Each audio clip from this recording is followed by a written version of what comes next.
Hello, welcome back. I hope you're having a good day. We're going to learn some more material today, and I'm excited about it, so let's get to it. Um, there's two terms that I want you to know and learn, and they are literacy and rhetoric. We're going to focus mainly on literacy, but I'm just going to give you an overview today, so just focus on what it is overall. You don't have to take specific notes. You don't have to do any of that. I have a couple of tasks I'll give you to do, but after that we're gonna talk about it a little bit. So before we continue, I want you to do one thing, and don't do it yet. But I'm gonna ask you a question. I want you to pause the video after I ask the question. I'll give you time to pause it. And then I want you to answer the question writing it down on a piece of paper. So if you don't have that yet, pause the video, get out your piece of paper. We're going to continue. So the question is, what are the three most important skills a person needs for college? So pause your video right now and write down the three most important things a person needs for college, or skills a person needs for college. So pause your video now.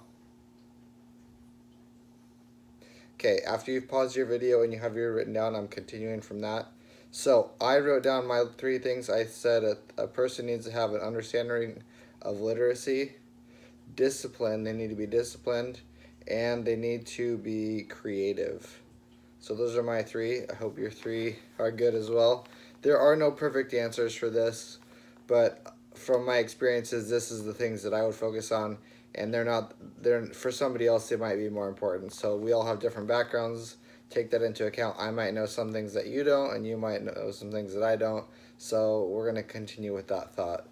Um, the other thing is the reason why I asked you to think of three different things um, of a successful student or what skills they need is because whenever you're reading a book, if you don't ask questions, or whether you're in a business or whether you're in a college class, if you don't ask questions, you're not going to get good answers. You're not going to deepen your understanding to a level that's necessary to, I don't want to say be better than your students because we're all from the same nation. I want us to be building each other up.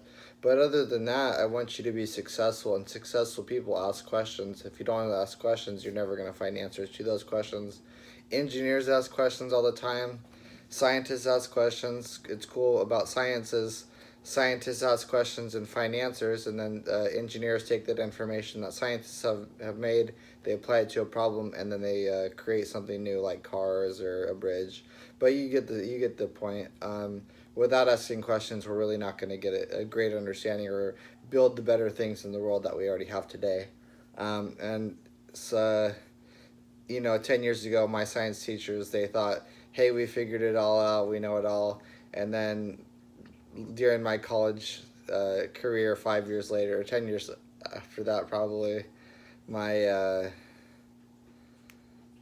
my science teachers, they basically said my science teacher was wrong, the college professors. And then also, I didn't believe that people were going to be able to make cells from individual building blocks. I was wrong, so let's just say that there can be more progressions that are made that have not been done yet. So progression can still happen. Not necessarily that it's the best thing all the time, but it can be done. And so I'm wanting you to be a student that is progressively learning at a higher level than other students. Also, don't just be selfish with this information. Share it with other people. Share it with your teachers. Whenever you learn something new, when you share it with somebody else, it deepens your understanding of it and also helps other people as well.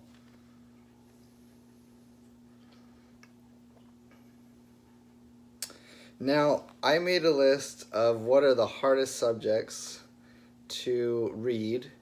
And so what I want you to do again is I want you to pause the video, not yet, and I want you to write down what are the most difficult subjects to read in order.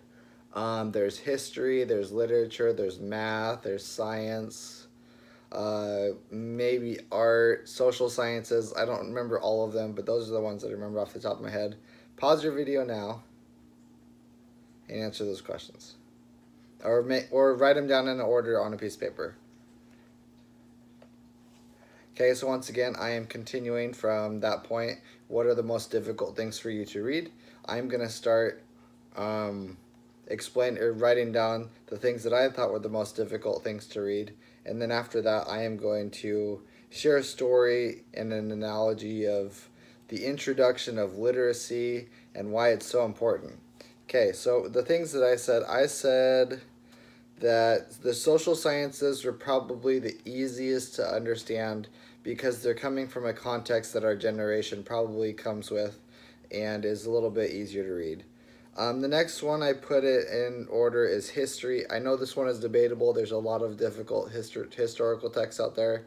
But in general, I found that history was a little bit easier to read than literature. Literature was my next one. And then I thought math was harder to read than, or a little bit easier to read than literature. No, harder to read than literature. And then I thought science was the hardest. Thinking about science, whenever you read a college science textbook, maybe this will change in the future, which is why you should understand literacy, is science textbooks don't just have scientific information. They have historical information, they have mathematics, they have social sciences, and they have scientific evidence. So when you're reading a science book, it's like reading four different things at the same time. You really have to know what the author's conveying and how they're conveying it, and use all the little tricks you can to understand that information. I've been burned by reading one of the science textbooks. For example, when I was reading psychology textbooks, this was in my first year of college. I think it was probably even in my first semester. I was reading about behaviorism and discovery learning and all these other things, and they would say, this is really good and here's all the good points about it, and then they would go to the next thing and they would say, this is really good and this is the most important things about it. And what I found after learning in my master's program is this is one way of teaching psychology or conducting psychology and treating people. This is another way. And instead of saying this way is better than this way or this way is better than that way, it's better to say both of these have valid points and you can use both of them depending on your situations. So had I known that, I would be able to understand that was a compare and contrast. And whenever you're comparing and contrasting information, it's like you're comparing a car to another car. They both have doors, they have all these things that are similar, but you want to find out what's different about these two cars and what's the same. But they're doing it with stuff that you know nothing about, and they're trying to teach you about it and then teach you the differences. So they're not comparing cars, they're comparing treatments. So that was one of the ones that really, really was difficult. And compare and contrast, I would say, is probably the highest level of understanding. If you can compare and contrast two things, you are at probably the highest level that you're going to get at for understanding those subjects. If you can't compare and contrast two different things that are similar, like in a math class, two different concepts, or in a science class, you have two different experiments. If you can't compare and contrast those, it's really difficult. But that's the highest level of explaining something, and it's very difficult. Going further into that, in my 300 level Chinese history class, we were reading several different books, and one of the books I just couldn't understand. You know, if you read a book and you just can't track with it, like you read it and read it and read it, and you just keep losing track, and they're talking about all these different places and all these different peoples, and you're just like, what is this? And this is a historical text by the way. That is also a compare and contrast, and the difficulty with that is there's context, and if you don't have context, it's really hard. So if you know a lot about football or you know a lot about dance, those things are easy to talk about. But if you don't know about those things and someone's talking about them, you have to listen a long time to try and figure out what they're talking about. Well, I read this book as a 300 level student. I should know how to read, right? Well, reading it, they would talk about this kingdom, and then they would talk about the other kingdom, and they went back and forth and back and forth. And after I exited my master's program, I finally figured out, oh, that's why I didn't get that text. It's because they were doing a compare and contrast. Last point I'm going to make, if I can remember it.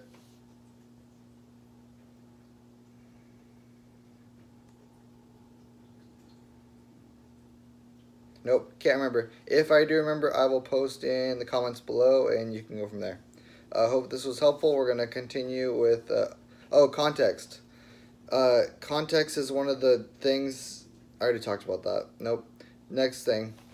If I have anything else, I'll add it in the comments.